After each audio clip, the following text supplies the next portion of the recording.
What's up everyone and welcome back to the channel. If you're new here, we talk real cars for real people, no fluff, no press release reading, just what it's actually like to live with the stuff coming to UK showrooms. Today we're going deep on a car that basically invented the European supermini, and now it's back to fight for its crown. This is a 2027 Renault Clio, and I've got an hour to tell you why this might be the most important small car of the next few years. I spent a full day with it at Renault's UK preview. I drove it, I sat in it, I poked every panel, and I'm going to tell you what works, what doesn't, and whether you should wait for it in 2027. So let's start with first impressions, because that's what gets you to even consider a car.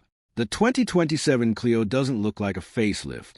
It looks like Renault ripped up the old design and started again, but kept the Clio DNA. It's still small, still city-friendly, but the proportions are way better. The bonnet is lower, the wheel arches are pumped up, and the whole car sits flatter to the ground. The front is where you see the biggest change. Renault's new diamond pattern grille is 3D, and it blends directly into these razor-thin LED headlights. The daytime lights make this arrow shape that points into the badge, and at night it looks properly premium. There's no fake grille plastic here, everything is functional.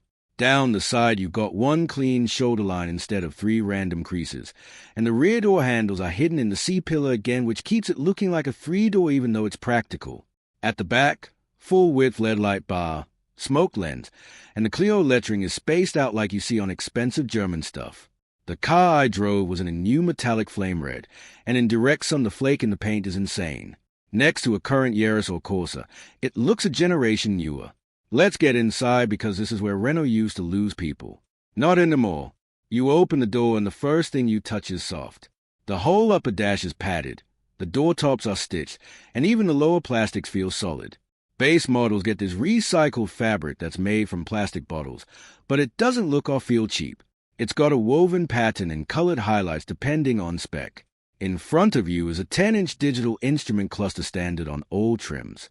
It's configurable, it's sharp, and it doesn't wash out in sunlight. Then the center screen is a 10.4-inch portrait display running Android Automotive with Google built in. That means you've got Google Maps with live traffic, Google Assistant for voice stuff, and the Play Store so you can download Spotify, YouTube, Waze, whatever you want, directly to the car. It's fast too. No lag, no waiting 3 seconds after the tap. Wireless Apple CarPlay and Android Auto are still there if you want them. Climate controls are a mix of screen and physical toggles below the display, so you can change temperature without taking your eyes off the road. Space has always been a Clio weak point, but Renault fixed it. I'm 5'10", and with a driver's seat set for me I could sit behind it with 2 inches of knee room left. Headroom is fine even with a panoramic roof. The big win is the boot.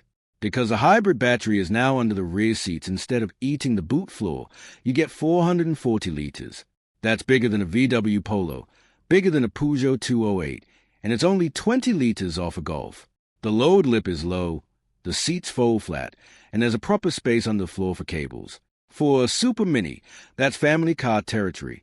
Now the part everyone asks about. How does it drive, and what's it like to live with? For the UK, the main engine in 2027 is the E-Tech full hybrid. It's a 1.6-litre petrol with no turbo, paired with 2 electric motors and a 1.2 kilowatt-hour battery. Combined, you get 155 horsepower. Same setup as a new Bigster and Jogger, so it's proven. On paper, 0 to 62 miles per hour is 8.7 seconds, but numbers don't tell the story. In town, this thing is silent 80% of the time.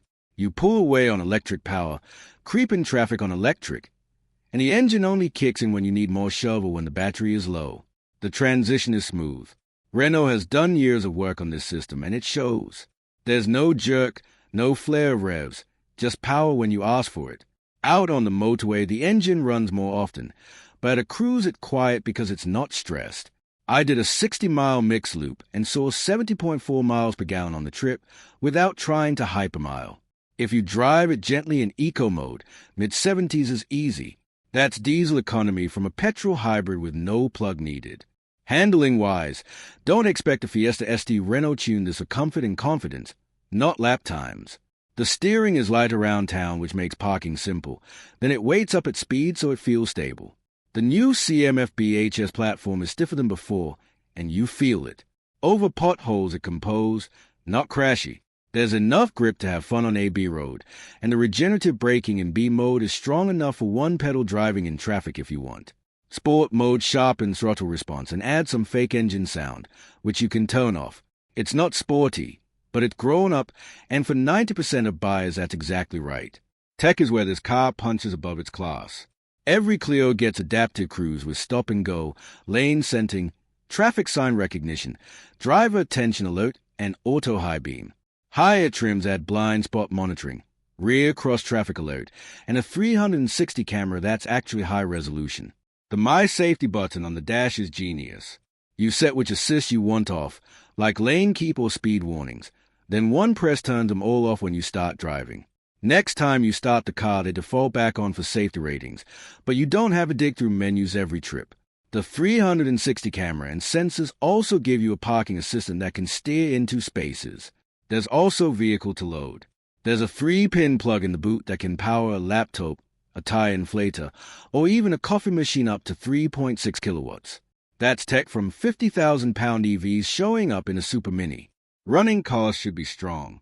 Renault is targeting Group 15 insurance, servicing every 18,000 miles, and that real-world 70 miles per gallon means a tank takes you over 600 miles.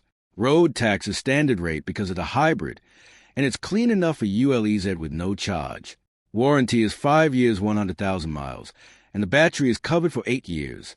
Pricing isn't final, but Renault UK told me to expect around £22,500 for the entry Evolution trim hybrid, going up to about £27,000 for a fully loaded Esprit Alpine with the big wheels, Pano roof, and Bose sound.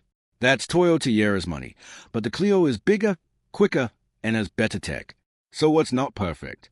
3 things. First, there's no full EV version yet. Renault says a 5 and 4 will cover that, but some people want a Clio EV. Second, the rear visibility is worse in the old car because of the chunky C-pillar, so you'll rely on the camera.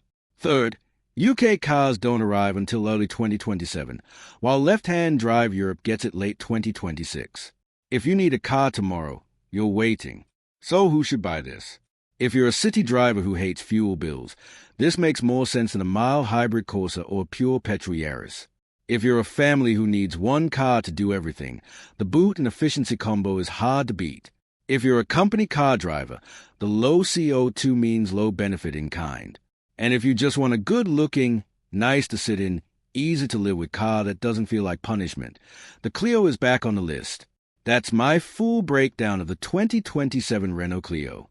I'm going to get one for a week when UK cars land and do a proper real-world fuel test. So subscribe so you don't miss that. Tell me in the comments what you think of the new look, and would you pick this over a Yaris or 208? If this helped you, hit the like button. It helps the channel a lot. I'll see you in the next video.